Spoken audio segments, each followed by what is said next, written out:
Seattle, Washington. Edward Floyd is only 13 years old, but he has grown-up ideas and grown-up ability, too.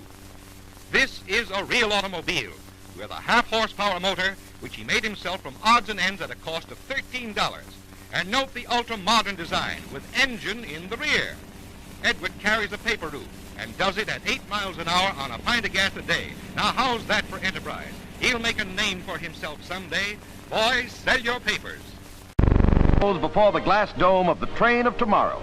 The experimental train undergoes trial runs between Chicago and Lansing, Michigan, as General Motors unveils its contribution to luxury travel.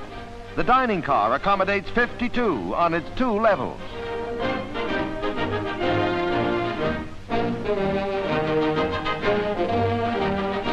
And if you care for liquid refreshments, just have a look at this lounge car paneled in rare woods. The engineer of the 100-mile-an-hour diesel gets his orders by radiophone as the scenery unfolds 3 ways. As for the busy executive, he's never out of touch. The radiophone gets him any point with the twist of a dial. The laminated glass which encloses the cars of tomorrow's train was tested in the windshields of battle planes. A new age in train travel makes its bow. 150 gallons of motor fuel spread over 600 feet become a gigantic pool of flame. It's a demonstration of the Navy's newest fire extinguisher called Purple K. 3 tragic fires aboard aircraft carriers led to its development. Navy officials said the fires shouldn't have happened. Purple K may be the answer for a recommended massive fire extinguishing system. One man in 25 seconds dramatically proves its power. However, Columbia quickly becomes a daunting challenge for NASA. Its complex makeup had engineers struggling constantly to reduce Columbia's weight and simplify construction. Especially frustrating was keeping the orbiter's ceramic tiles attached to its fuselage. More than 25,000 of them fit together to protect Columbia from the searing 3,000-degree heat of re-entry. Throughout the city of Lancaster for RTV, which was the material we used to glue the tiles on with. More glue did keep the tiles in place. However, water was literally ripping them apart. It turns out, in the instant we hit rain, the tiles almost exploded. The tiles fabrication process was modified and the problem overcome.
Missile come closer and closer together, each one evolving toward the ideal long-range weapon system combining the advantages of both.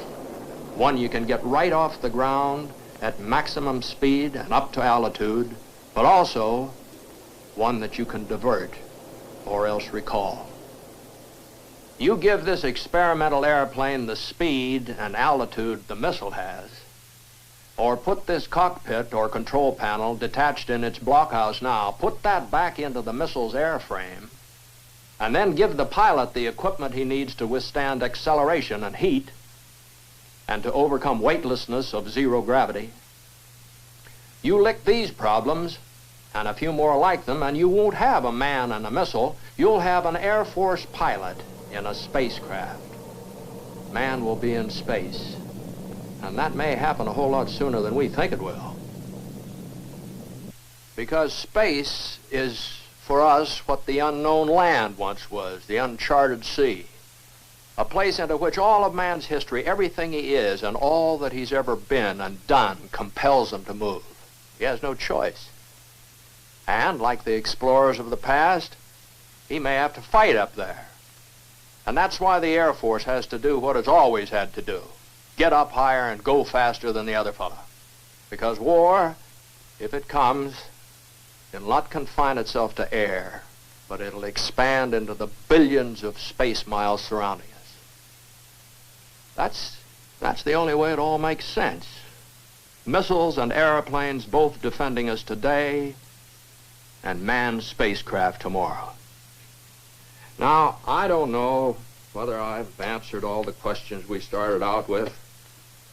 Why so many weapons? What are they for? What are we doing with this big force? I think we're buying more than the aircraft and the missiles we've been talking about. I think we're buying peace. I think we're investing in the future by deterring war. We have to, because, well, look here. The lights are on in my house tonight. My wife and children are asleep upstairs, and we've got to keep it that way. Lights burning, children asleep in peace and security everywhere.